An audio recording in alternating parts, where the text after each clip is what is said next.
Well, hello, everybody. Welcome to another live stream History podcast. And today I'm joined by Professor Markus Vinzent. Today we'll be discussing Marcion. Is Marcion's gospel first? Marcion versus the early church. So welcome back to the show, Professor Vinzent. It's a great pleasure always to be with you and with all the audiences here. And the pleasure is all mine. I want to recap a little bit for those that may not have seen your prior appearances on the show.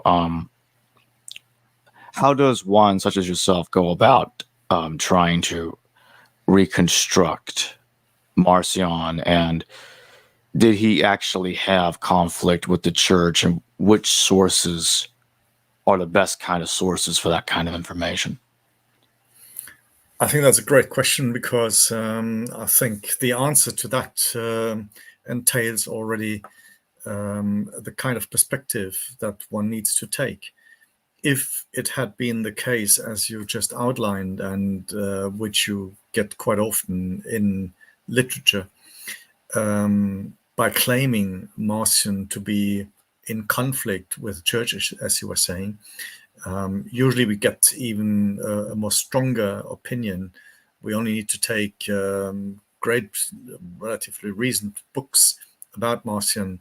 Judith Lieu has written about Marcion, the making of a heretic. And here we get the strong judgment, him being accused of heresy. Then we have Sebastian Moll, who wrote a book, Marcion the Arch Heretic.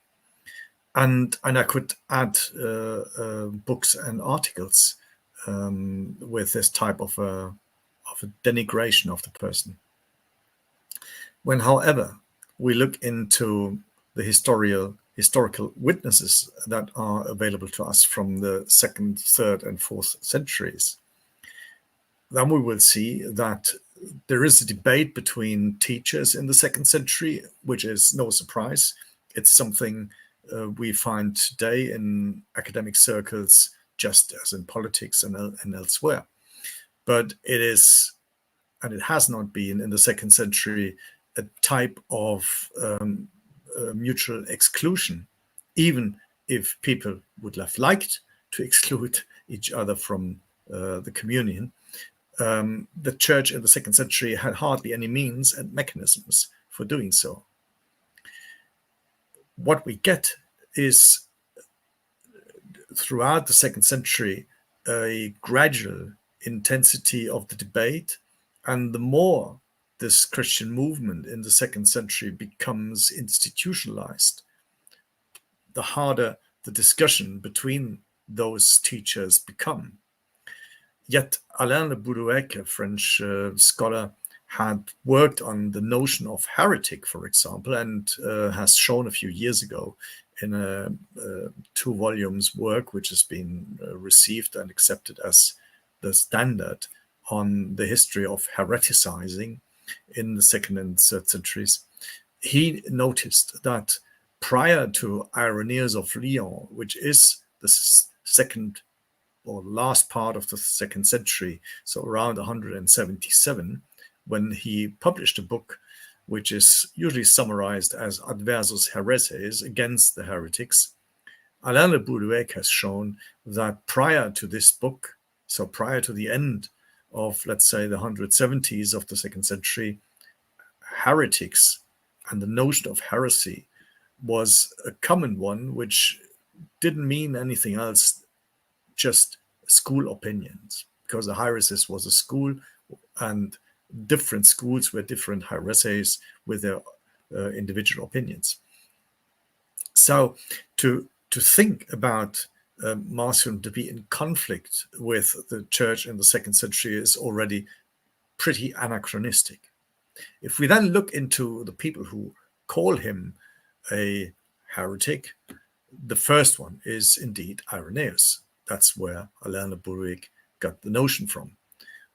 But it's also quite clear, even when it started so late, about 20 years, 15, 18, 20 years after Marcion had long died, that was a notion which wasn't picked up immediately. The first we know who had picked up this idea was Tertullian, who wrote a major work, a 5-volume work against Marcion, and even further works who were also directed, amongst others, against Marcion. Now, Tertullian writes in the beginning of the 3rd century, and as his biographer, Timothy Barnes, a great scholar from the UK, or who taught in the UK, Timothy Barnes says Tertullian apparently had very little knowledge about Rome. He himself lived in Carthage in the north of Africa. And whenever he writes something about Rome, Timothy shows it was normally pretty wrong, historically wrong.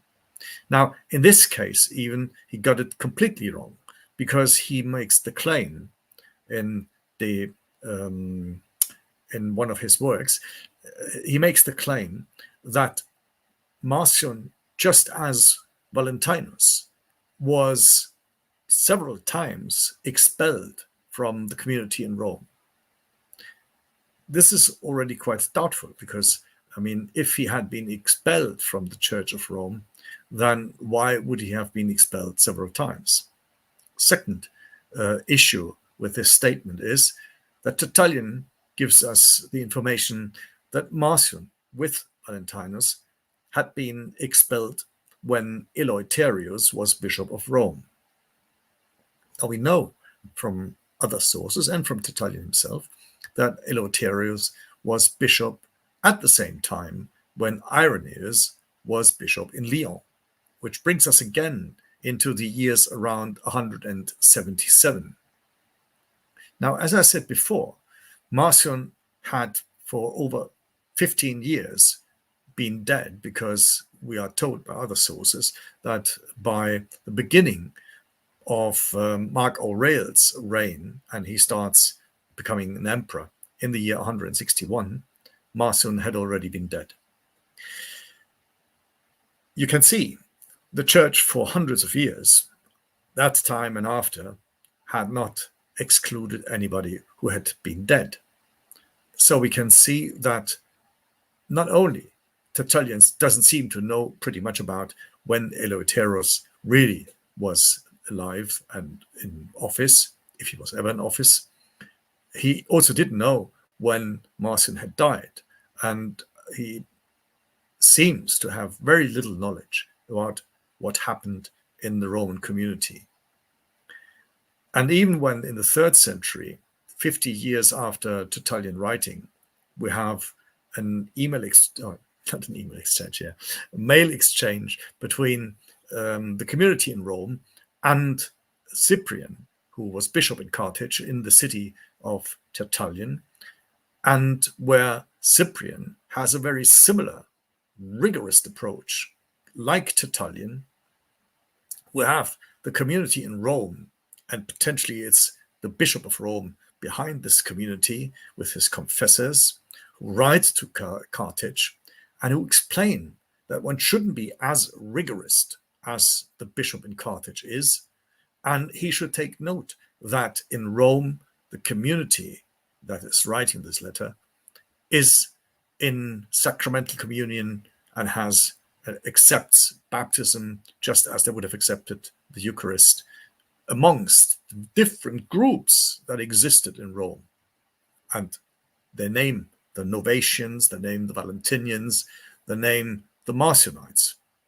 Hence, I think it is a construction suggested by Irenaeus and further developed by Tertullian that Marcion was in conflict with the Roman community, in conflict to an extent that he was even excluded several times from the community in Rome. Having said that, it is absolutely vital for us historians to see that the charge against Marcion is a charge of people who had liked him to be hereticized at the end of the 2nd century, in the 3rd century, and later on. During his lifetime, I think he was a respected scholar. Jerome, even in the 4th century, calls him a doctissimus, a most learned teacher. This It's very rare for Jerome to say that about somebody, let alone about somebody who in the 4th century had become known as a heretic. So I presume that in the 2nd century, during his lifetime, he was just a scholar, and not just a scholar, but a very learned scholar who had a big impact. And that's one of the reasons why, as I've written in some of my books, he had the biggest and the broadest response amongst early Christian and even non-Christian writers during his lifetime and soon after, within and during the 2nd century. Now, if we take the perspective that he wasn't a heretic, that he wasn't in conflict with the church, despite doing his own, as many Christians in the 2nd century just did their own, had their communities, and were in exchange and in communion with other communities, because there didn't exist a overarching institutional authority and hierarchy. If we believe that this is more closely to a historical reality, if there is one, then it is also different when we approach the literary witnesses about his writings. Interestingly, apart from a letter which has been lost and a preface that he writes when he put together what he has called the New Testament. And by saying that, he doesn't put together the New Testament as we know it, the canonical text, with 4 Gospels, the letters of Paul, Acts, plus the Catholic epistles, and at the end, Revelation. That's what he didn't do. But what he put together and what he called New Testament, and we can guess with some reasonable arguments what Wolfram Kinziger and others have done, that the coining of the title of New Testament goes back to Marcion of Sinope, which would mean that is a coinage which derives from around the mid-2nd century, probably a bit earlier, just after the end of the so-called Bar Kokhba War that ended in the year 135. Now, when we take that approach, then a good number of witnesses that we would otherwise range and categorize as witnesses for the New Testament as we know it, the canonical testament and the canonical Gospels, become witnesses for an earlier New Testament, because the canonical New Testament appears for the first time in any witness, around the years and in the work of Irenaeus of Lyon. So again, end of the 2nd century. But with Marcion, we come to the mid, or even a bit earlier than the mid-2nd century. Now, if Marcion's New Testament was attested and existed prior to the canonical New Testament, then the writings of the New Testament, the canonical I mean, become witnesses for an earlier text, which is Marcion's Gospel, Marcion's collection of Paul's letters, and this is exactly what he put together as his New Testament, to which he then added his own preface, the Antitheses. So instead of seeing Marcion's Gospel and Marcion's collection of Paul's letters, as then Irenaeus of Lyon had suggested, and ever since colleagues and scholarship has repeated that claim, that Marcion abbreviated the canonical New Testament, which I think, from witnesses, only appears to have existed since the times of Irenaeus of Lyon. Marcion's text becomes not an abbreviation, but Marcion's texts, the Gospel and the Pauline letters, become the basis. Hence, all that we know about the New Testament writings become, in a way, a broadening of the text of Marcion, and hence we need to look into the variety of manuscripts, papyri, and all the witnesses that we have for the canonical New Testaments, whether and if and where they attest to a text of the Gospel and of the letters of Paul, which are identical with what we know from the witnesses like Tertullian, who writes an enormous commentary, not on the canonical New Testament, but on Marcion's New Testament, on his Gospel, on his preface, on his Gospel, and then on Paul's letters, just as we have commentators then from later times, from the 4th century. And all these commentators, and I'm happy to talk about the different witnesses, all these commentators give us sometimes detailed information about the difference between Marcion's texts and the canonical texts. And it is interesting to discover that a number of these differences also are embedded in the manuscripts, in the papyri, and in later codices that are attestations for canonical texts, canonical New Testament texts, but still preserve us variants and readings which apparently go back to Marcion's Gospel and to Marcion's epistles of Paul. Maybe that's enough for an introduction. So basically, Marcion's expulsion never happened. That is absolutely correct. Yeah. I think it's one of the many false facts and didn't exist. So can you cover some of the major differences that you've seen between Marcion's New Testament and the canonical New Testament? Yeah, there are several ones. I mean, Marcion's New Testament is a slim edition. It's got a preface, which is his own. So it is his New Testament.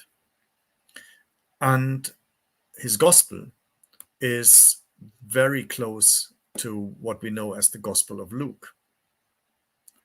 However, it is shorter than the Gospel of Luke that we know. What is missing? Well, he had no child and birth stories of Jesus. Interestingly, we can even still today, when we read the canonical New Testament, see that, like the Gospel of Mark, the Gospels start with the adult Jesus. And his Gospel starts exactly where this adult Jesus appears on this earth. According to him, he came down. He doesn't say precisely from where he came, but he came down and then appears here on earth in the 15th year of Tiberius. At the end of his Gospel, which almost, as Epiphanius says, almost mirrors the Gospel of Luke, but again, you can see already the perspective. I think we would need to say the Gospel of Luke mirrors the Gospel of Marcion. What is missing is not just the birth stories, but it is also missing the story of the ascension at the end of Luke's Gospel. And I think that is another indication that this story about Christ's ascension, which is missing in Marcion's Gospel, is also missing in Mark and doesn't appear in other Gospels. So you can see where the Gospels, the canonical Gospels, differ most. Mark doesn't have a youth story. Matthew has a different one with only very few overlaps with that of Luke. John's introduction is completely different. I mean, he hasn't got birth stories. It's all about a pre-existing Christ. And likewise, when you go to the end of the Gospels, they all differ with regards to the endings. So the core of all synoptic gospels is the text that Marcion contains in his gospel. The Ascension story is already a link between the redactor who put together the Gospel of Luke to make it in harmony with the text that follows in the canonical New Testament, at least in two of our major manuscripts and codices from the 4th and 5th centuries, and that is Acts. And here we can encounter already a major difference between Marcion's New Testament and the canonical. In Marcion's New Testament, it all starts with his preface, then comes the one gospel, and then are added 10 letters of Paul. In the canonical New Testament, at least in those two big codices, we start with 4 gospels.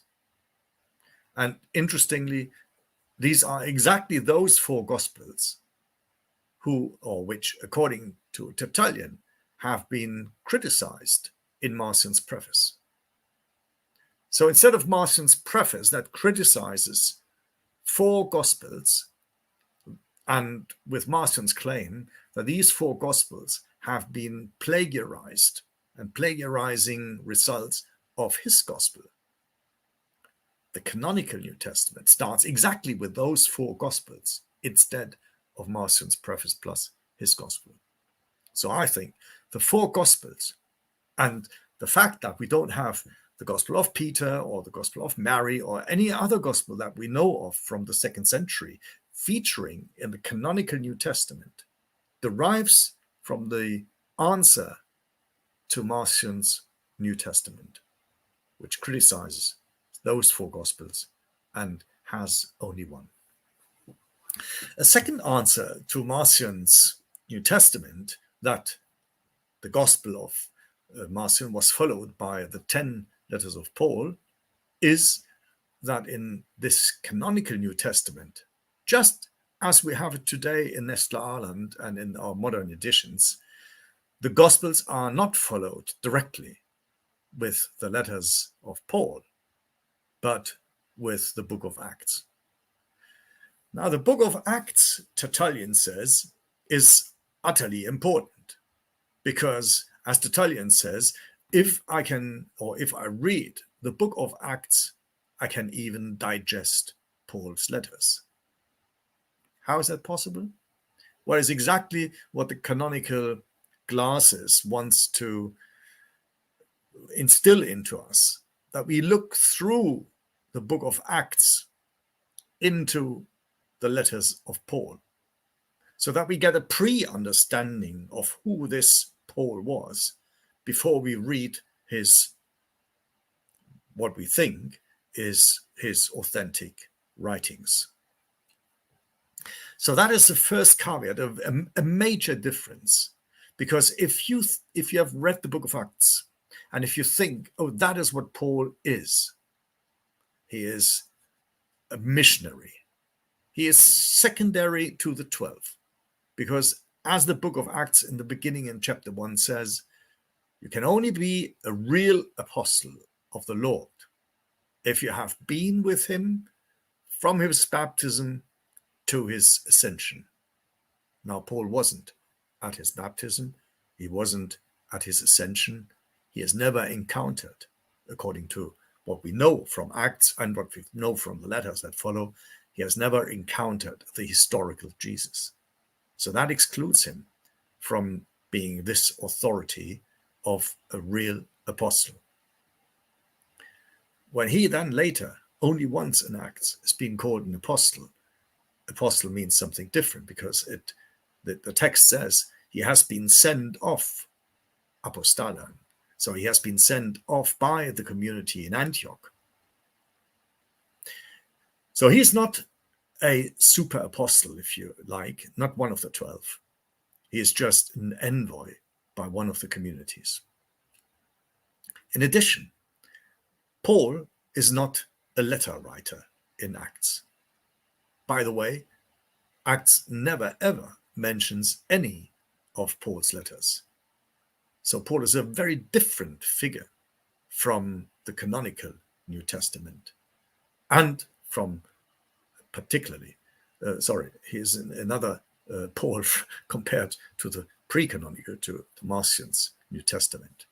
But in the canonical New Testament, he is this missionary, he is this envoy, and of course, he is a great preacher, a miracle worker, and he is the one who preaches to the Gentiles. Acts in those codices of the 5th and 4th centuries is no standalone text. It's interesting that in all manuscripts that we have, Acts is never combined with the Gospel of Luke. But it is always combined with what we call, and what in antiquity has been called, the Catholic letters.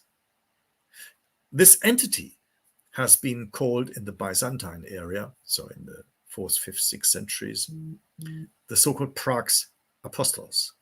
So it was the fact that the book of Acts gives us the deeds of the apostles, and these deeds were complemented by the so-called Catholic letters. Now, what are the Catholic letters? It starts with the letter of James. It continues with the 2 letters of Peter. Then is added the 3 letters of John, and then follows the 1 letter of Jude. Hence, the so-called canonical New Testament not only inserts in between the Gospels and the letters of Paul, the book of Acts, it inserts the book of Acts and those letters that we call canonical Catholic letters. And this changes again the dynamics, because it mirrors exactly what I was saying about the not real apostolic being of Paul. Because before Paul has his say with his letters, the canonical New Testament has Acts plus first the voices of the major 3 solid members of the Jerusalem community. And that is according to even according to the book of Galatians, of Paul, it is James, and then Peter, and then John. And these are exactly the 3 authors that were claimed to have written those letters that are followed by Acts. And only you have read through Acts plus through the letters of James, John, and Peter, James, Peter, and John, then you come to Paul's letters. So again, it is a hierarchy that we find in the collection of the New Testament, which is quite interesting that today we have moved Paul a bit up and have his letters after the book of Acts before we go to the Catholic letters. So in this regard, our modern New Testaments are not mirroring the old church's tradition. And then, of course, the last book that was missing in Marcion's New Testament is the book of Revelation. The book of Revelation itself, of course, was a big mystery. And for quite some time, even in the 2nd and the 3rd centuries, it was a disputed book. And people weren't sure whether this book should be part of the canonical New Testament or not. So far, the big differences and the outline between what we have in Marcion's New Testament and compared to what we have got in the canonical New Testament. There's one thing which I haven't mentioned yet, the difference with regards to Paul's letters. Marcion's New Testament, as I said before, has only 10 letters of Paul. The canonical, as you know, when you open your New Testament today, has 14 letters of Paul. The interesting fact is that when you ask critical scholars, and I'm not talking about marginal scholars, I talk about mainstream critical scholarship, so what's being taught around the globe at universities, even in most schools, if there is teaching of religion, of Christian religion, then you will see that the difference of these 4 letters, which are missing in Marcion's New Testament collection of Paul, and the 4 letters that are added to these 10 letters, are precisely the 4 letters that scholarship today calls pseudepigraphic Pauline letters. By pseudepigraphy, we mean that people in the 2nd century have written letters and put them under the name of Paul, whereas we believe that these letters had never been written by Paul. One could call that a forgery, but because forgery has a negative taste, scholarship rather talks about pseudepigraphy as if Paul had written it. Why pseudepigraphic literature? Because they still see a sense of Paul, and that's sometimes why people talk about a school of Paul that might have been behind these letters. 3 of these 4 letters are today called the pastoral epistles. So people who know the New Testament, they will discover it's 1st and 2nd Timothy and Titus. And when you read these letters, they state that they have been written by Paul, despite the fact that people believe today they have not been. The 4th letter is the letter to the Hebrews, which is a special case, because the letter doesn't claim to have been written by Paul, and yet it has been grouped with the other 13 letters that claim to have been written by Paul, and these make up the 14 letters of Paul in the canonical New Testament. When you lie back and think about the difference, you wonder why scholars and why anybody wouldn't have suspected that what Irenaeus and Tertullian and all scholars later are telling us, that Marcion is an abbreviator with his New Testament, is incorrect. And why I'm saying that? Because if you compare that in Marcion's collection, those 10 Pauline letters are present, and that the canonical New Testament adds to this collection of 10 letters 4 more letters, and that all these letters that have been added for the canonical New Testament are seen as spurious, as not authentic, not genuine, and not written by Paul today, then it shows that our canonical New Testament collection of Paul's letters, compared to the 10 letters that Marcion has, is the less trustworthy. It's a collection that almost a third of the letters provides, which are not by Paul. And if Marcion had been an abbreviator, he must have been a brilliant, historically knowledgeable, a doctissimus, a very learned abbreviator, because prior to the 20th century and the 19th century of scholarship, sorting out that these 4 letters aren't written by Paul, he has done that already in the 2nd century. How is that possible? And you can see the twists of historical scholarship today and the difficulties they create by following Irenaeus and Tertullian. They should have thought about themselves and just stimulate their own grey cells. Because by reflecting upon the simple fact that the canonical collection of 14 letters compared to the 10 letters, is less trustworthy, they should have learned several lessons. A, that the that the letter collection by Marcion is not only earlier, but also more trustworthy. Second, if Marcion has a more trustworthy collection of Paul's letters in terms of the right numbers of these letters, he might also have a better credit and a better knowledge about the gospel.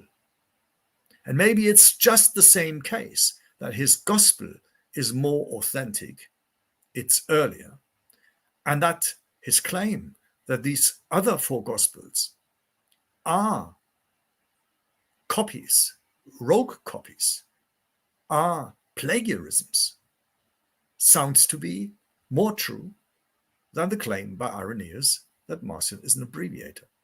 He hasn't abbreviated the 14-letter collection by cutting out the wrong ones, the non-Pauline ones. No, he provides us with the 10 letters that still today are more and better or closer to Paul than the 14 letters are. So you can see from the simple fact, the whole methodology and the whole empire that New Testament studies and patristic studies and historians have created over the past 2000 years or 1900 years following Irenaeus seems to collapse. We can go into more detail, but these are just a few starting facts, where by asking the questions, what is the difference between the one New Testament of Marcion and the other of the canonical writers, seems to give us the right hints. Do the pastoral epistles, 1st, 2nd Timothy, and Titus, show awareness of Marcion's antithesis? Could you talk a little bit about that? Yeah. In 1 Timothy 6, we have an interesting quote that people should not engage with the fables of women and the inventions, and particularly not of the antitheses. And so that's the first time this pretty unusual word of the contraries, or the contrarias, as Tertullian gives us the Latin translation, appears. And it's, first of all, it's clear, usually people do not mention living or the work of a living author, or rarely they do mention the works of a living author. It seems that the chap who has written these antitheses has already been dead. And that puts the pastoral letters, if one sees this reference to the antitheses, indeed as a reference to Marcion's preface, that would put these pastoral letters after the year 161.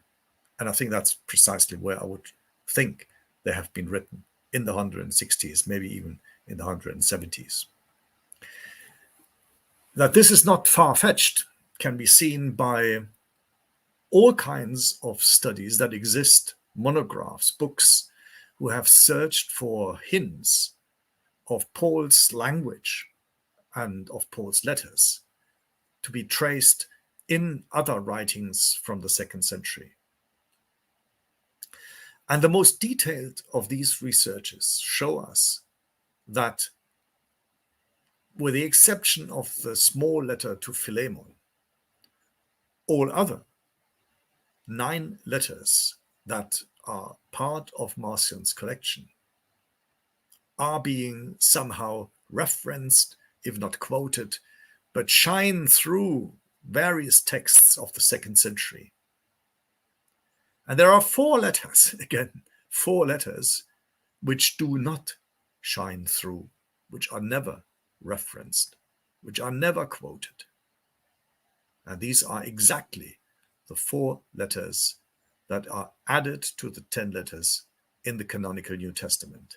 So we have no reference before Irenaeus to the pastoral epistles, and we have no reference to the letter to the Hebrews. So that's quite an interesting phenomenon, which gives us even a more a kind of support that indeed the canonical New Testament has added 4 letters that were rather recently written, just before the collection was put together.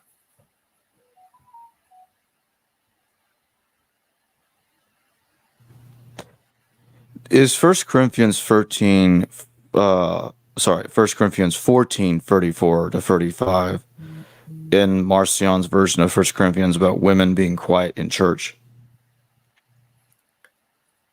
That is a very important passage. And as you say, it's verses chapter 14 of the First Corinthian letter, verses 34 and 35. But I have to correct you in one sense. Even within the canonical New Testament, the placing of these 2 verses is a matter of debate, because we have around 800 manuscripts, papyri and manuscripts and codices for as witnesses for Paul's epistles, roughly 800. Still, a few new ones will always be discovered, but that's the number we have at the moment. Out of those 800, we have exactly 5 manuscripts which are different in many ways from the rest, from the 795. In which respect? One is that they also contain the verses that the other 795 have as 1 Corinthians 14, 34 and 35. So they contain the same statement that women should be quiet in the assembly and should subjugate and listen to their husbands.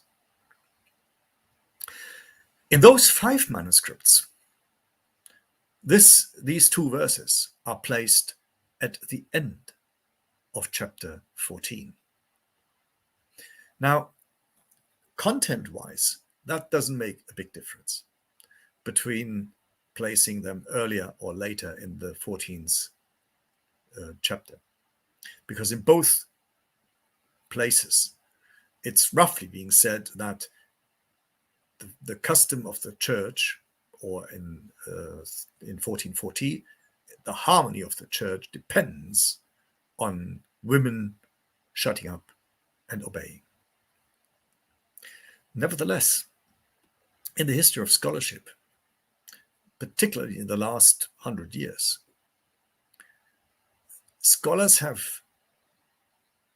tried to make up their minds, why are these 2 verses placed in 2 different places within the broad manuscript tradition of the Pauline letters, particularly of 1 Corinthians. And the solution of the majority of these scholars was that because we have these 2 different places in the manuscripts, these 2 verses were not part of the original text, but rather inserted, or as they were saying, interpolated, so placed later into the text. And that's one of the reasons why this later interpolation went into 2 different places. While for a long time I didn't have an opinion on this matter, when I did the reconstruction of Paul, which is now finished and will be published pretty soon, I had to read Tertullian's commentary again on this passage. And I wasn't the first to see that Tertullian had already these 2 verses in front of him. So I had to disagree with most critical scholars about these 2 verses being an interpolation or a gloss, which was later written and introduced into the manuscripts. Because the oldest manuscripts that we know of have them already in 2 different places, as I said. And yet, Marcion's collection of Paul's 1 Corinthian had them in a third place, different from these other two. And he has these two verses straight after, also in chapter 14, but straight after the verse 14:22. Does it make a difference? When you read the commentaries in Tertullian and in Epiphanius, you will see that they are both complaining what Marcion does with these two verses. Tertullian writes that Marcion is rejecting and denigrating the law by talking about the content of these two verses after 14:22. And when you place these two verses indeed as verses 22a and b, it becomes clear why Tertullian is complaining and why Epiphanius is complaining. Because now these two verses read exactly the opposite from how they read in either of the two places of the canonical manuscript tradition. Now we have in chapter 14:22 the statement that Paul is rejecting the speaking in tongues, and he rather wants to dispute a speaking in tongues by reference to very few words, he says 5 words, of the law. And he introduces the law, and he shows that the law suggests that even God is speaking in tongues. That's the first thing he wants to dispute. And the second thing that he wants to dispute is that women shouldn't speak at all in the assembly, and that they should subjugate to their husbands. So when you place these two verses, not as 34-35, and not after 40, but after 14:22, they become two examples what the law is requiring and requesting. And it is exactly these two elements that Paul shows Christians should reject. So they shouldn't speak in tongues. And then he has a long explanation that speaking in tongues doesn't make sense, that you have to interpret it, and that's why it's not something for believers, but rather for unbelievers.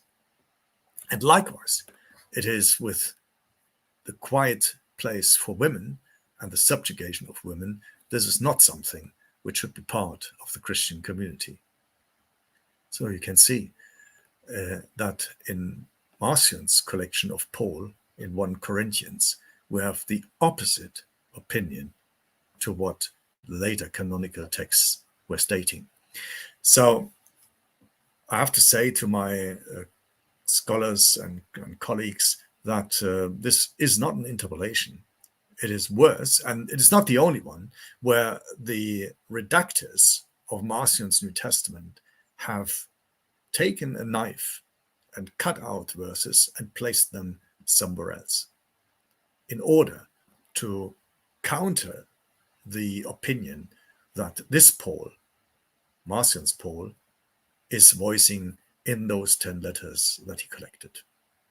Now, if you come back to the fact that these canonical redactors who put together the canonical New Testament were people who have forged, or if you want to be polite, they have written pseudepigraphic texts in the name of Paul and added them to their collection, you can see they were also prepared to alter the text that they found in Marcion's Paul, cut it out, placed it somewhere else in order to make Paul say exactly the opposite of what Paul in Marcion's text was saying.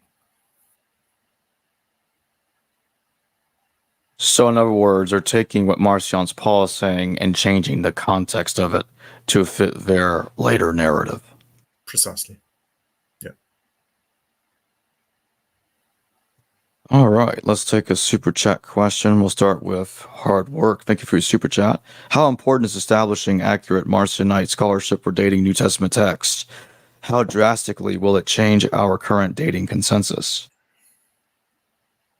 Well, I would say it's drastically changing our consensus of dating, particularly because it will move the texts as we have them, which means our New Testament, the texts, into the 2nd century. That's the first thing.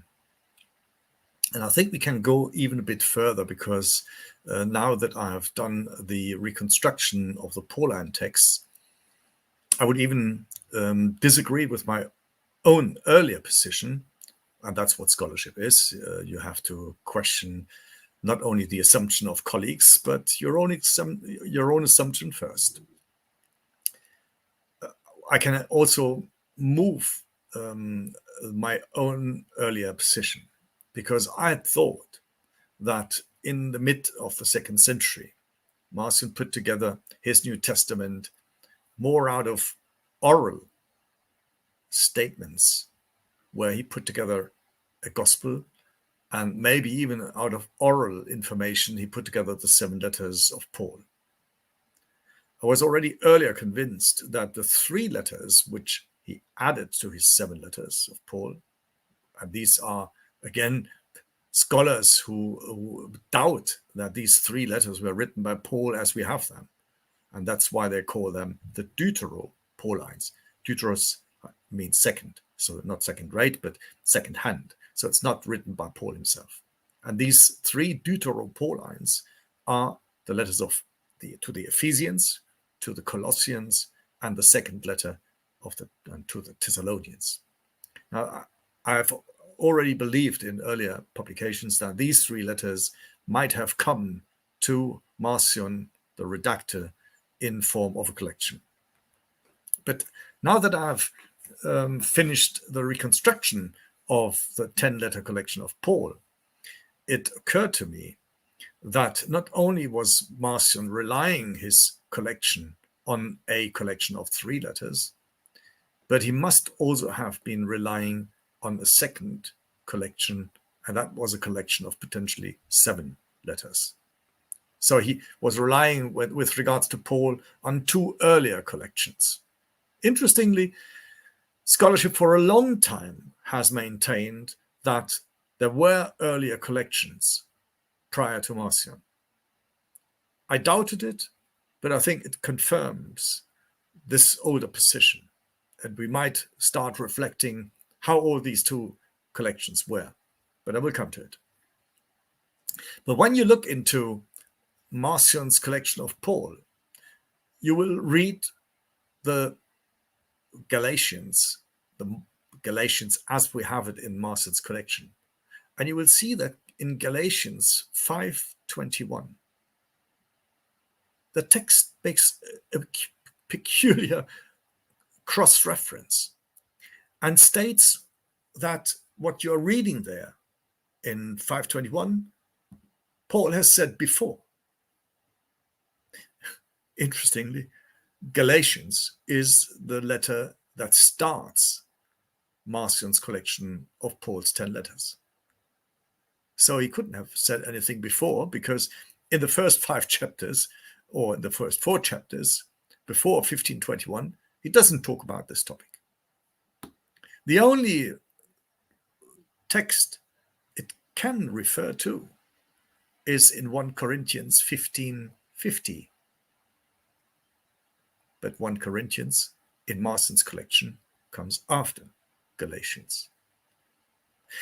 And this reference in Galatians 5:21 is not attested by Tertullian, but is attested by Epiphanius.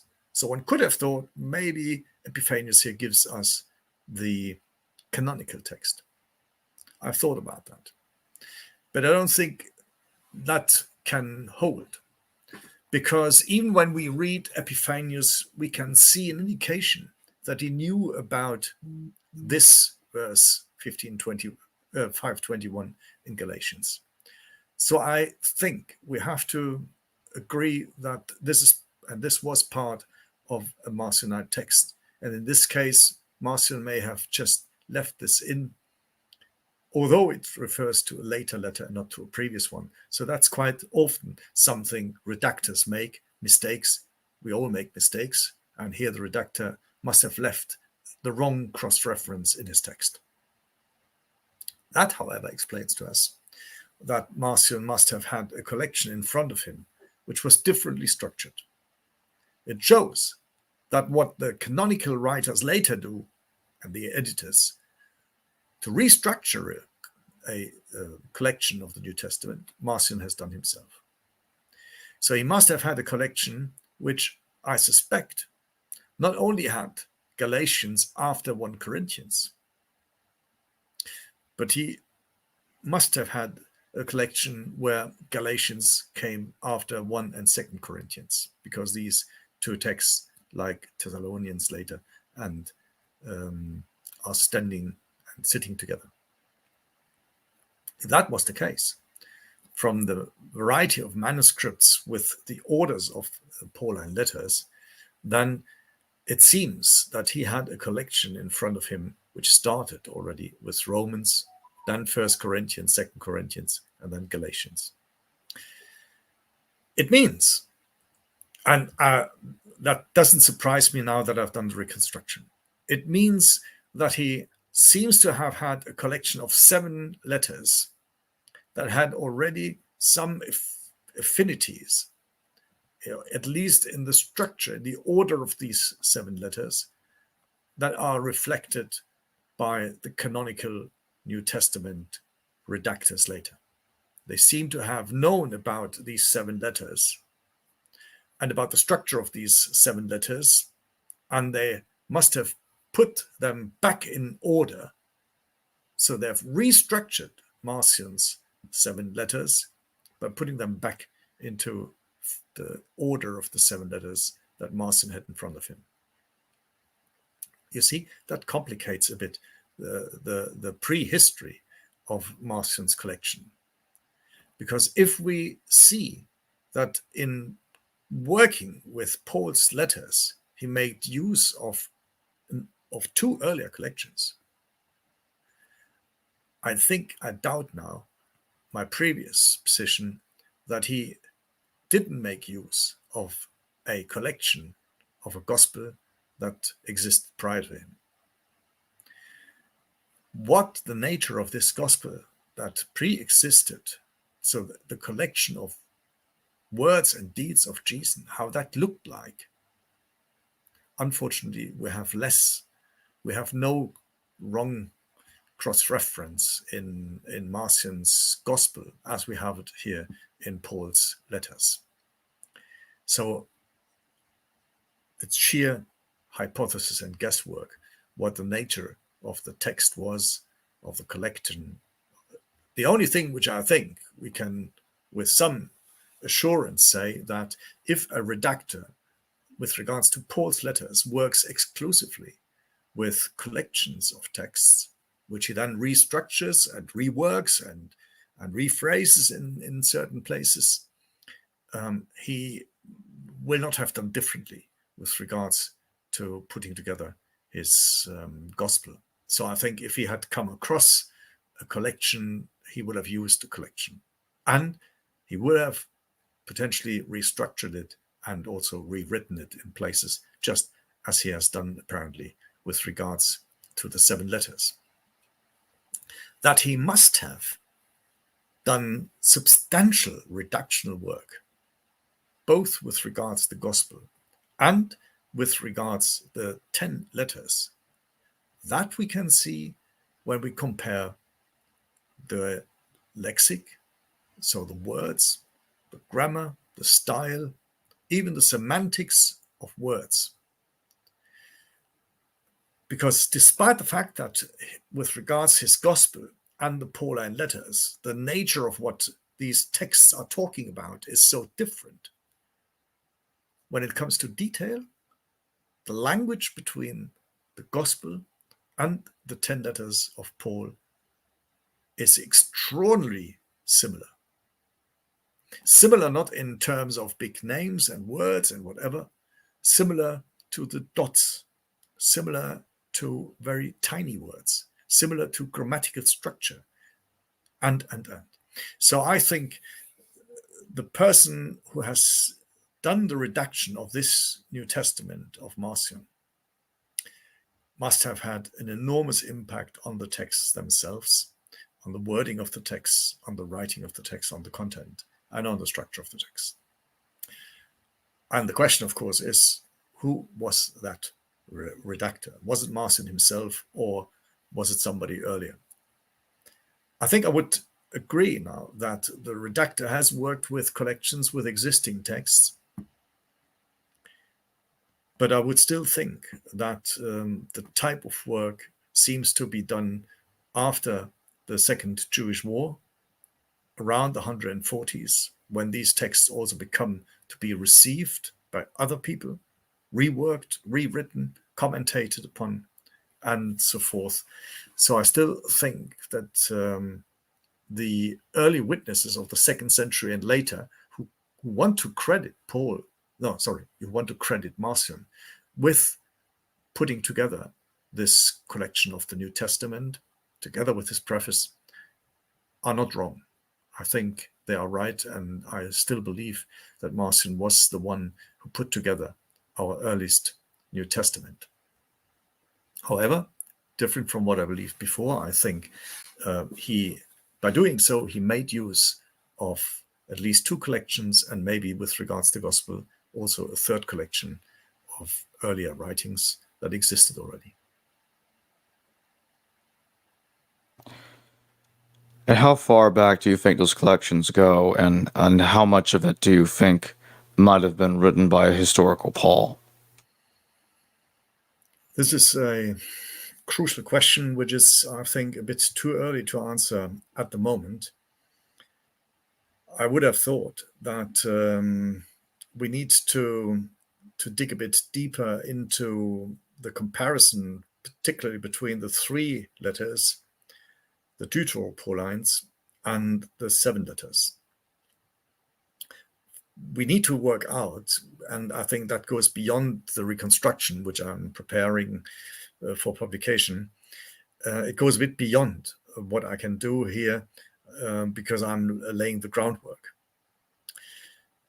What I can show in this reconstruction is that we have,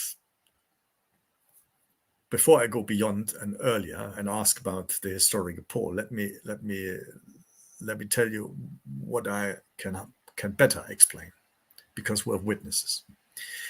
It is easier to explain how we come from the 10-letter collection of Paul in the Marcionite New Testament to the 14-letter collection. Why? Because I mentioned earlier that we have very detailed studies what kind of paragraphs, what kind of verses, what kind of texts of Paul's letters resonate and have resonances, or are being quoted, are being discussed, are topics with and in other writings of the 2nd century. And when you compare this with Marcion's 10-letter collection, you notice that throughout the 2nd century, most of the texts that are resonating are texts not of the Marcionite collection of Paul, but of what we know as the canonical collection of Paul. That's the first observation. Second observation. Specific texts of the canonical 14-letter collection of Paul are never resonating, are never quoted, are never referred to in the 2nd century before Irenaeus. I mentioned 4 letters before already. So the pastoral letters are never on the horizon for any writer prior to Irenaeus.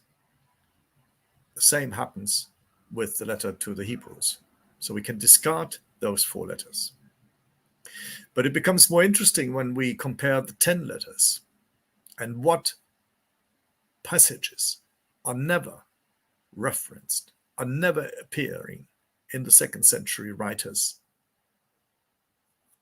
And we discover, first of all, it is Romans chapters 15 and 16. For scholars, that should not be a big surprise, because we knew Marcion's letter to the Romans ends with chapter 14. Chapters 15 and 16 are also missing in some manuscripts. And Kurt Aland once said that the nature of chapters 15 and 16 in Romans is the biggest riddle of New Testament textual scholarship. Because these 2 chapters are never mentioned, are not even referenced or not hinted at in 2nd century literature prior to Irenaeus, we can see in this regard, people still seem to have a proximity to Marcion's Pauline collection.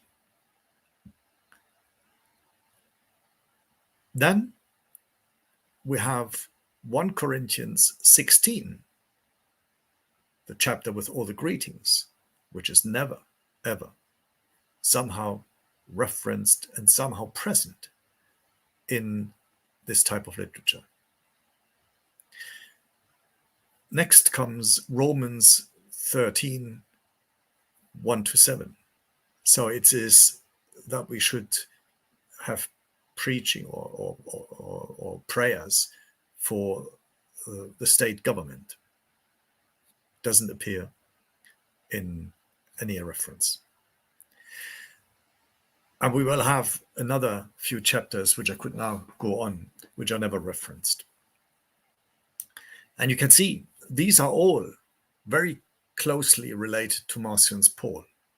And yet, in a number of places, we find that our New Testament textual form, which is different in particular verses, which are added to Marcion's text, these are referenced, these are debated, these are in the background of a number of 2nd century texts. And this is only possible by assuming that, given the priority of Marcion's New Testament and the priority of his 10 letters of Paul, at the same time, when his 1 gospel was, as he said, plagiarized and multiplied from 1 into 4, was rewritten and altered. At the same time, the same redactors that have produced those 4 different gospels, there must have been redactors with a similar mindset who also have redacted the 10 letters of Paul. And this was a collection which wasn't yet a 14-letter collection. It was a 10-letter collection, but it was a 10-letter collection just as with the 4 Gospels that were a revised version of Marcion's text. And that seems to have been done pretty soon after Marcion had published his text, which was in the 140s. So we have what I call a first canonical redaction of Marcion's New Testament that took place in the 140s. And it consisted in the rewriting of our 4 Gospels and in the rewriting of Paul's texts. It seems that Marcion's publication of his New Testament was a reaction to these rewritings. And that's why he complains in his preface to his New Testament about the 4 Gospels, and in a way also about the Pauline letters that now have been rewritten by those other people. What hasn't been written at that stage in this first canonical redaction were the birth and youth stories of Jesus in Luke, probably also in Matthew. Romans 13 was still missing. Romans 15, 16 were missing. So all these texts which do not resonate in the 2nd century seems to have still been missing in our canonical revisioned texts. And that explains that we have a second canonical redaction when these 4 Gospels plus the 10 Pauline revised letters were then put together with the new 4 letters of Paul, the pastoral letters and Hebrews probably even a bit later, and have been put together with the book of Acts. And again, the first whoever quotes from the book of Acts is Dionysius of Corinth, and he is a contemporary of Irenaeus. And the book of Acts interlinks itself so closely with Romans 15 and 16, with 1 Corinthians 16, that you can see we have what I call a second canonical redaction, which takes place just around the time of Irenaeus. At that time, Acts and the Catholic epistles were put together. The 4 letters were added to those 10 letters of Paul. And the whole business, the 4 Gospels, the 10 letters of Paul, have been harmonized. Partly new texts have been inserted, like Romans 13, like Romans 15, 16, like 1 Corinthians 16, like Philippians 4, and a few other texts. And also, of course, the preface to Luke's Gospel, together with the birth stories that match now the opening of Acts. And so this is the outline of the second canonical redaction, which then brings together our New Testament as we know it. The questions you were asking about the prehistory of Marcion's New Testament is more difficult. But I think we can work our way through once we have a clearer idea how the 2nd century redactions worked. We also get a clearer idea how the time prior to Marcion could have looked like. It seems to me the fact that he gets 3 letters, the so-called Deuteropaulines, and that the 3 Deuteropaulines are close in many ways to the 7 letters, but are also close to exactly those redactional texts which are added to the 10 letters of Paul and to the 1 Gospel, shows that Marcion, or the redactor, if you don't want to have Marcion, who puts together this first New Testament, seems to have close alliance and relations with the people who later do the canonical redaction. So we are far from hereticizing each other. We are in a state where people have different materials, and where they borrow from each other, they are rewriting each other's works. And then once these rewritings are done, they're exchanging these materials again, and they continue rewriting their texts. And so the prehistory of Marcion, I think, is very similar to the post-history, which means he must have had contacts with these chaps who have their own collection, the 3 letters. And the people who have the 3 letters, they must have already known about the pre-collection of Marcion of the 7 letters. And despite some affinities to them, the nature of the 7 letters, the language of the 7 letters, is so different from the 3 letters and from the canonical later texts that these 7 letters seem to derive from a different background. Now, you might say the background of these 7 letters and that collection seems to be closer to Paul, closer than the 3 letters. And so we might come a step further towards a Pauline figure. The problem with that is that the language of these 7 letters is so closely related to the language of the gospel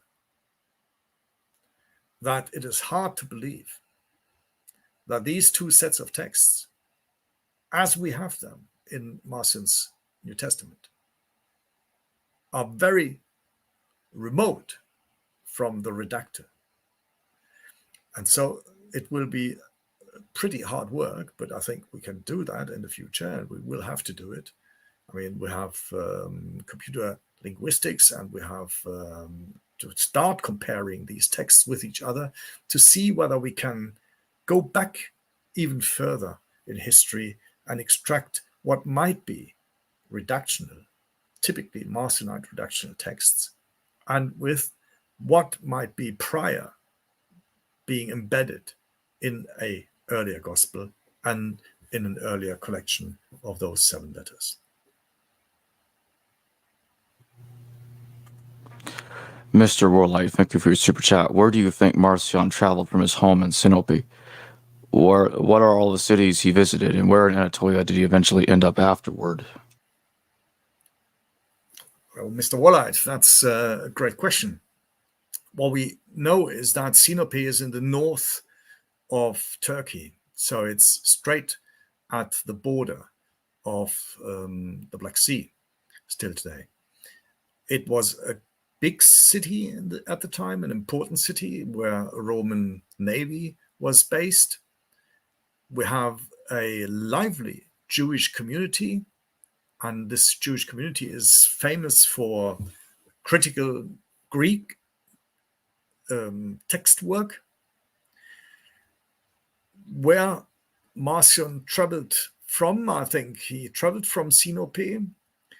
It's interesting that some of the cities he might have traveled through are precisely cities that are the addressees of Dionysius of Corinth's letters. In Dionysius of Corinth, Eusebius talks about 8 of these letters. One letter is explicitly referred to as dealing with Marcion. Another letter, which goes to Knossos in Crete, to a bishop by the name of Pinitus, Dionysius is very critical because he writes to his colleague in Knossos, in Greek Crete, that he shouldn't be as rigorous and as ascetic as this bishop is. Now, we also have, fortunately, a resume of Pinitus's answer to Dionysius. And Pinitus here writes back to Dionysius and says, well, he disagrees with Dionysius. He thinks he shouldn't put a life in front of his audience that is like milk to children, but he wants them to have solid food. And that's quite interesting. We have Dionysius criticizing another bishop and the community for being Marcionite. And here we have Pinitus, a voice that endorses a Marcionite strong asceticism against a more relaxed Dionysius. So I think Marcion must have had a number of like-minded people, bishops and supporters, who sided with him in the interpretation of the message of Jesus, which was a highly rigorous, a highly ascetic, where people were rather prepared to die as martyrs and to be adults in faith than rather children of milk. So if we take that as a potential road that Marcion has taken, that would mean he could have gone through Asia Minor and across the Mediterranean, which of course would suit his ship business. We know from Tertullian that he was a ship owner, which doesn't mean that he was just a traveler on his boats and carrying stuff, but rather by the means he had, he must have lent his ships for transport companies or to transport companies. So my guess is that he was well versed around the Mediterranean, and was always my guess. That's why he is probably best placed in the 2nd century, because of his means and his network to come across and also to gather these kind of materials like a gospel or like 2 collections of Paul's letters.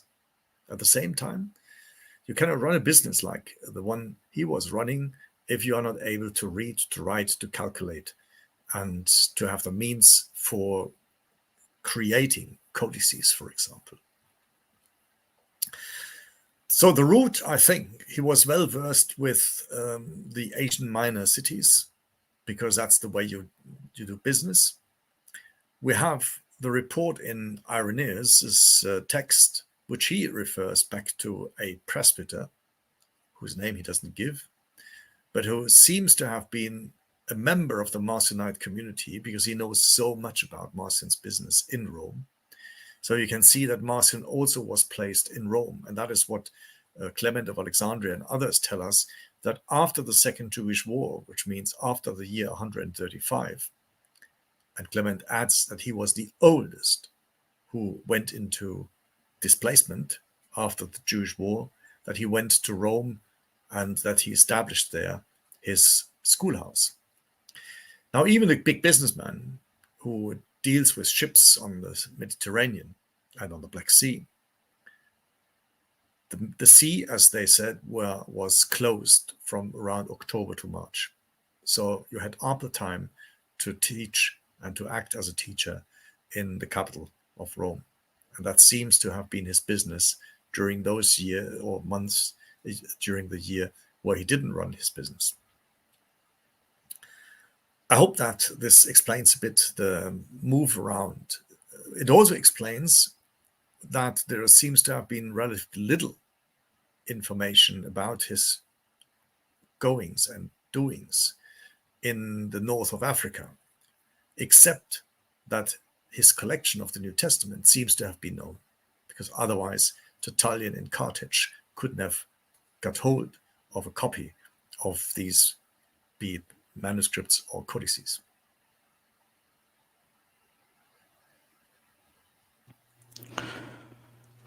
Fish and a tie. Thank you for your super chat. When do you date each gospel and Acts? Yeah, as I said with Acts before, the first to read Acts is Dionysius in 170s. I think Acts has been written around 170. I mean, it could have been 5 years earlier, 5 years later, I don't know. Not because a text is just present when it's being read, but because it links in with all those texts which are never quoted from Paul or never referred to by Paul in the 2nd century in other writings. So the absence is not always evidence, but in this case, I think the absence is a good basis that it is evidently written in the 170 Acts. With the Gospels, it's a bit easier, because if Tertullian is right and everything points to that, then Marcion's Gospel was put together after, either already in Asia Minor, before he left Sinope. That's one way the text says. I mean, we have this preface by Papias that says that he was already in communion or in engagement with John, who then claims to have written his text. So it seems to have been a simultaneous business of these gospel writings and letter collections, which seems to have been just after the end of the Second Jewish War, which is after 135. So either already in Sinope and in Asia Minor, that would be Ephesus potentially, and Rome.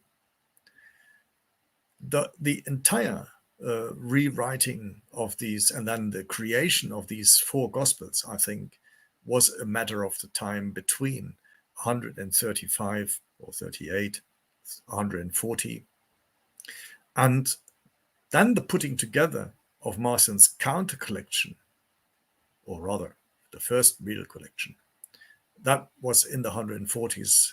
Harnack counted 144. If that date can hold, there are some suspicions about this date, but it must have been, if you like, that Marcion either brought along or put together his gospel in around 135 to 38. Then the four gospels seem to have written the next 2 or 3 years. Marcion gets hold of these texts as well, reacts to them, puts together his New Testament, publishes it, and that text then becomes part, after the first canonical redaction has been done, becomes then part and parcel. And I think those people who have written those four texts and who have revised the 10 letters before Marcion puts his New Testament out, they must have experienced that in order to substantiate their edition, they would need not just the publishing of the four Gospels and the 10 letters of Paul, but they need more support. And that's why they bring in and maybe also revise, or surely revise, Acts, why they put in more texts like Romans 15, 16, Romans 13, and so forth, 1 Corinthians 16 and others, Philippians 4, and put then these texts together, I think, in the late 60s, 70s, which then becomes known in Irenaeus of Lyon's text versus heresies against the heretics as his collection. Interestingly, neither Justin nor Tertullian nor Irenaeus ever call their own larger collection now of 20 odd books New Testament. In the 2nd century, every author, and even at the beginning of the 3rd century Tertullian, every author that speaks about the New Testament refers exclusively to Marcion's collection by this name. It is only in the 3rd century that slowly the New Testament becomes a label which is being applied for the larger collection that is present in Irenaeus' texts. Yeah, I hope that gives you a bit of a date line.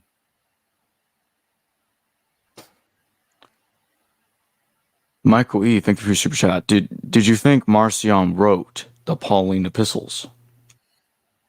Well, that's a startling assumption. I think, first of all, that he relied on 2 collections that he had already in front of him. What I do believe, because of the lexicographic comparisons, particularly with the Gospel as well, is that Marcion substantially rewrote the Pauline epistles, which was part and parcel of what a redactor at the time did, not just putting together texts which he received. And you see, we have a fantastic example. I think the way all of our gospel writers differ from each other, and irrespective now whether they have Mark as their Vorlage or whether they are using Marcion's gospel, which I believe, that and there you can see to what extent did people who redacted a text at the same time rewrote these texts. They start with restructuring. None of the Synoptic Gospels, particularly also if you include John, but we can also include the Gospel of Thomas, the Gospel of Peter, the Gospel of Mary, and numerous others. They are all substantially rewriting what they've got in front of them. And I think the amount of differences between let's say, our 4 Gospels that we have in the New Testament, that amount I would credit Marcion to have also changed and altered what he had in front of him, both with regards to his Gospel and with regards the Pauline epistles. The people who have put together the 3 Deutero-Paulines, I believe, have material that they claimed and believed were genuinely Paul.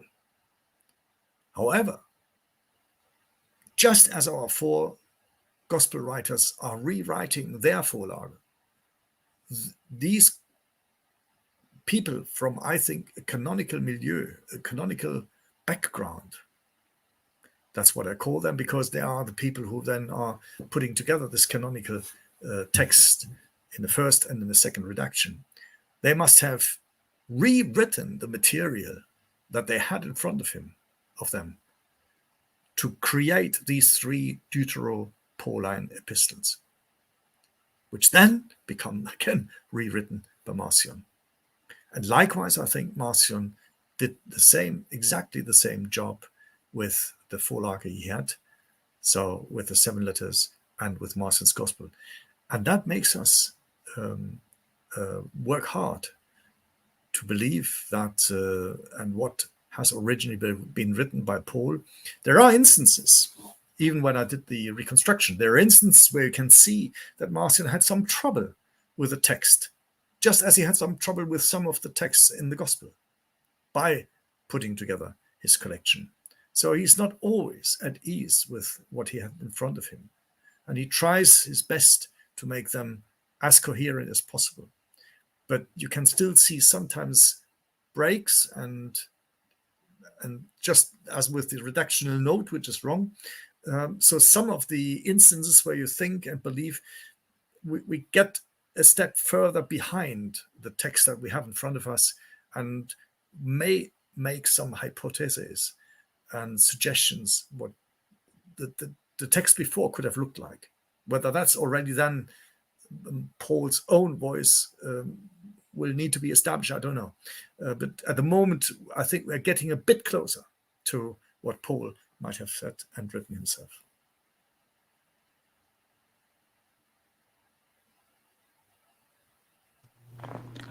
I fish in a tie. Thank you for your super chat. Also, when do you date the Didache? Yeah, the Didache is, as so many things, a problem in itself. I have no doubt that it dates in its original form to the 2nd century. We had not long ago on the Patristica channel a fantastic session with the editor of the Didache, who has put together the critical edition for the Corpus Christianorum and the Syriac edition of the Didache.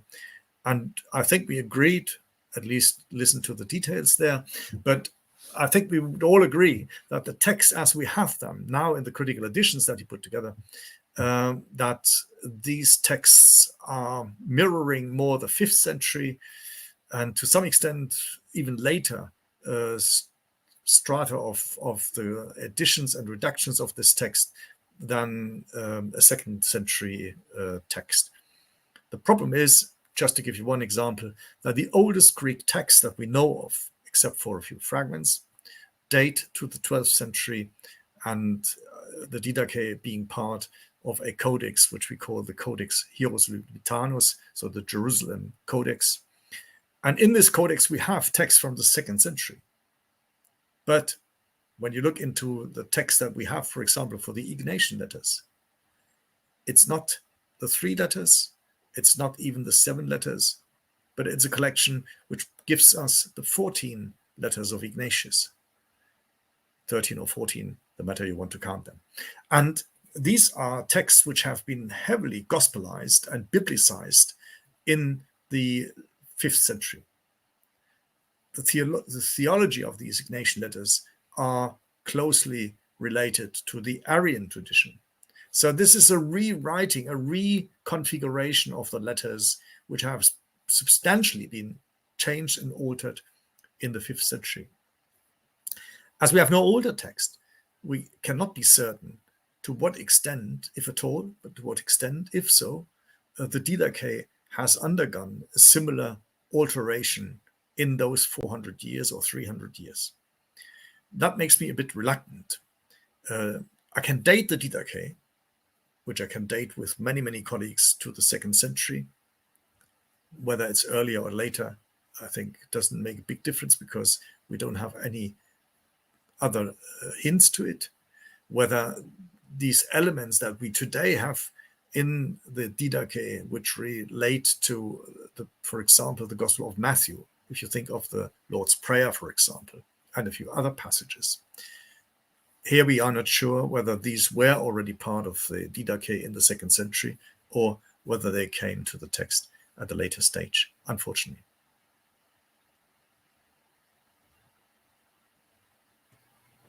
Mr. Worley, thank you for your super chat. In the first apology, Justin Martyr quotes Luke 12:48, Luke 10:16, Luke 22:19 in shorter form. If Marcion received this gospel from elsewhere, did both Justin and Marcion use the same gospel source? Thanks for another great question, Mr. Wallite. That could be the case. I mean, who would know? But as Justin writes to Marcion and has debate with him, I think it makes the easier solution would be that he knows Marcion's gospel, and why would then Marcion and Justin both refer to a third source, which we don't know? But we cannot deny that. I find it more interesting that when we look into what Justin quotes, it seems that he also knows a canonical form of Luke. But again, that's something one needs to look into and make a very detailed comparison. The only other person you might think of who also quotes Luke and is hardly spoken about is a certain Heraclion. Heraclion is better known for a commentary in the 2nd century, for a commentary he has written on the Gospel of John. That's simply because Origen, when he writes his commentary on the Gospel of John, makes throughout his commentary use of Heraclion's commentary and quotes him every so often. So we have a good understanding of Heraclion's position and what he quotes from John and how he interprets John. What is mostly forgotten, unfortunately, is that the same Heraclion has also written a gospel commentary on what we call a gospel commentary on Luke. Unfortunately, only one fragment survived from this commentary, and this is given in a passage in Clement of Alexandria. And you can go back to my scholarly blog, because I haven't published it elsewhere yet, and it's the only study I know of this fragment. This fragment shows that it doesn't derive from the Luke as we know it, but it does reflect the text of Luke, which reflects the text of Marcion's Gospel. So Heraclion seems to comment, at least on the passage that is preserved in his commentary, that he still comments a Lucan gospel that is based on Marcion's text. So you see, there is no gray, or rather there's no black and white, there is a gray zone when it comes to the interferences of these texts in the 2nd century. And to be fair, I think we are only at the beginning of New Testament scholarship 2.0, because we are now dealing with new material, with a new textual basis, with a new dating of all these texts. And I think there's great merit in the future for New Testament textual studies as part of a 2nd century setting.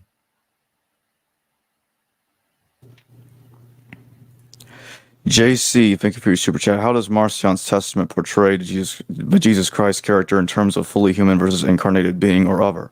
Does it require a historical Jesus? Indeed, it requires a historical Jesus for Marcion, because for him it is the ultimate display that history doesn't make sense. That all that makes sense is that this kind of a world needs to be rescued. So that God comes down in Jesus. And that's why the Gospel of Marcion starts with a historical data, with the 15th year of Tiberius, at a certain location, with a certain person that carries a certain name, that's got a certain family, and brothers and others. He is a Jew, so he's right in history. He's right in religious history. He's right within the political arena. So that's all he needs. So he needs to be amongst full humans.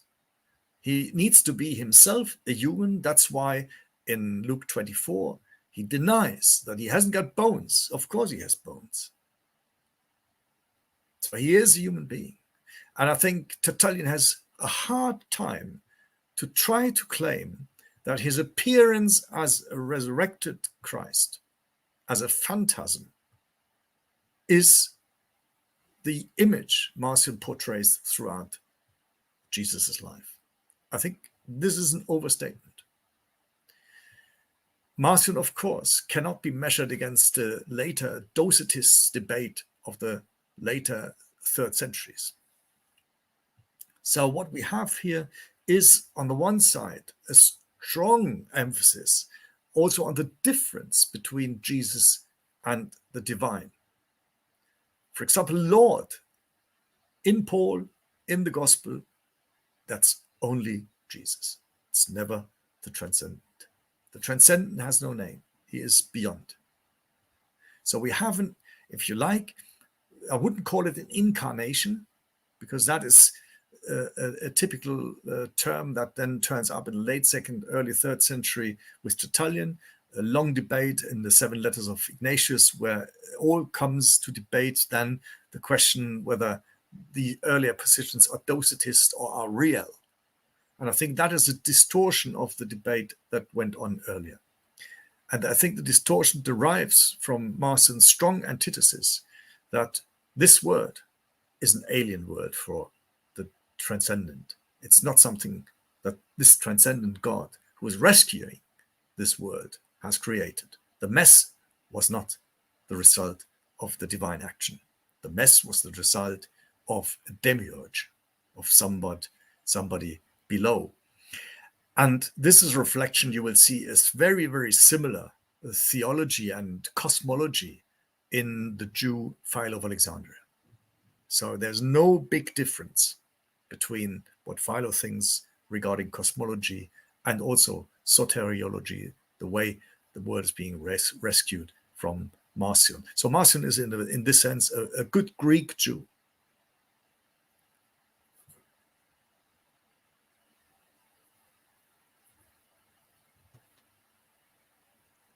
Constellation Pegasus, thank you for your super chat. Who was Marcion around to get the idea of the God of the Old Testament was a monster? Is that a heretic stance back then? No, I don't think it was. I think it was a straight answer to what he must have conceived, and many, many with him, many other Jews with him, must have conceived as a heretical, if not a heretical. A heretical is a term from the late second century, not from the middle of the second century. But let's say a deviating or a very specific Jewish belief. And that was the claim of Simon bar Kokhba, Simon bar Kokhba, as he was called, to instigate a revolution, a second revolution against the Romans. And at the latest, from the second year of the revolution against the Romans, he claimed to be a Messiah. You can see that on his coins.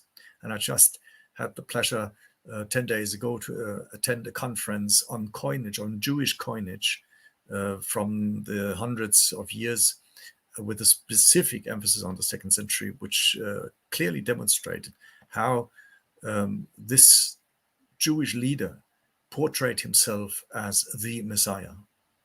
And I think to Marcion's mind, who had some relation to the Jesus material, which was for him Jewish material, and to Paul's letters, it must have been a travesty to have a revolt against Romans, which killed Romans and killed thousands of Jews, children and women. It reminds of our situation today. It must have for him be a travesty. And I think it showed him that these messianic ideas that materialized in Simon Bar Kokhba derived heavily from the Maccabees, derived heavily from the book of Daniel. And that's why in Marcion's Gospel, the first title for Christ that we get to know is that is the Son of Man. And this description of a Son of Man who goes out and preaches peace and asceticism rather than war and possession is exactly the counter example. And so he must have derived from a political and a theological understanding of a Jewish God that comes from Philo of Alexandria, with the difference that he must have thought a God that has been portrayed in the Torah and in the prophets and in so many Jewish writings as a vengeful God cannot be the transcendent God of whom Philo of Alexandria speaks. And when Philo differentiates between a first world that's been created by the transcendent God, Genesis 1, and a second creation in Genesis 2:4 following, which was put together by no longer the transcendent God, but by a demiurge, the Logos and the Sophia, that makes use of matter. He must have read that this demiurge was the one who delivered these types of texts of Torah and of the prophets, so that the prophets referred with all their belligerent terminology, like then Daniel at the end and the Maccabees, and that he must have said that this type of Judaism has its own trajectory, but that's not the way I am a Jew. And so his form of Judaism, he then calls a messianism, and that's in Greek, Christianity.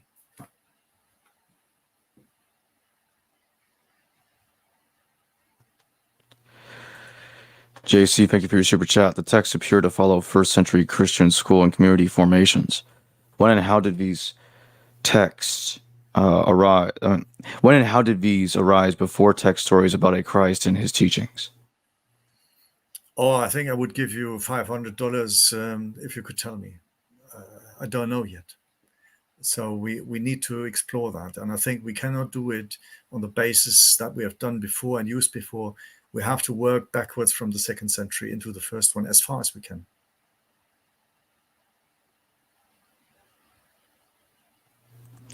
Mr. Warlight, thank you for your super chat. Why is Marcion's dualism not present in his gospel? Well, that needs to be looked at a bit more closely. I do think, first of all, that much of what's being called Marcion's dualism is more in the head and heart of Tertullian than it is in Marcion. We wouldn't say that, for example, Philo of Alexandria is a dualist just because he has a transcendent God on the one side and the Logos, who's then the real creator of this real world. Even Justin talks about a first God and a second God and calls the Logos, just like Philo of Alexandria, Deuteros tells a second God. But Justin wouldn't be a dualist. Many people who are being called in the second century and later dualists have nothing to do with dualists. I would even doubt that the Manichees are dualists in the strict sense. So I think we have to be careful with these types of stereotyping people. What all of these so-called dualists have in common is that they see a reality which they cannot harmonize with the idea of a transcendent good God.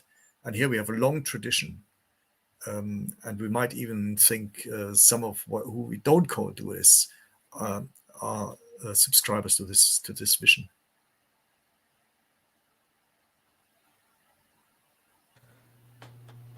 There are 2 more super chats left. These are the last 2 super chats I'll be taking, and then we'll close the show. I Fish Natai, thank you for your super chat. Does Marcion ever quote Deuteronomy 32, 8-9 for his case of Yahweh not being the father of Jesus? No, he doesn't, because he is of the opinion that the transcendent God is the father of Jesus. But I would need to look into this passage again, and in a future show, I will give you the answer to that. Yeah, but at the moment, I don't think he does. But let me look into it first before I'm talking nonsense. Yeah, thanks. All right, the final super chat. I Fish Natai again. Thanks for your super chat. What was Marcion's view of James, the brother of Jesus? He has a critical assessment about the entire family.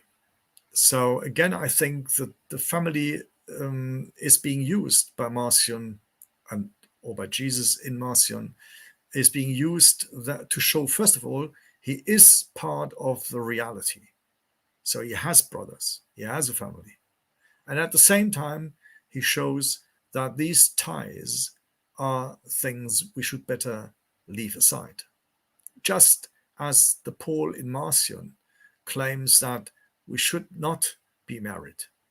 And if we are married, we shouldn't have intercourse in marriage. Sexuality is part of that reproduction process, which this world doesn't need. What we need is that we are rescued out of this world. That's why martyrdom for him is the utmost thing somebody can have. And that's why the cross of Jesus is the forebild, is the profile we should follow. Not marrying, if married, not producing offspring. Best become martyr for Christ. Well, thank you for joining me today, Markus Vinzent. Pleasure. Thanks so much for having me on the show again. And there's more to explore, as you have seen. Thank you so much. Hello viewers, thanks for watching this video from the History Valley YouTube channel. Please don't forget to subscribe and hit the notification bell. And if any of you wish to further support this channel, please consider checking out this channel's Patreon page and becoming a patron. And or donate through PayPal or through Super Chat during your live stream. Thank you.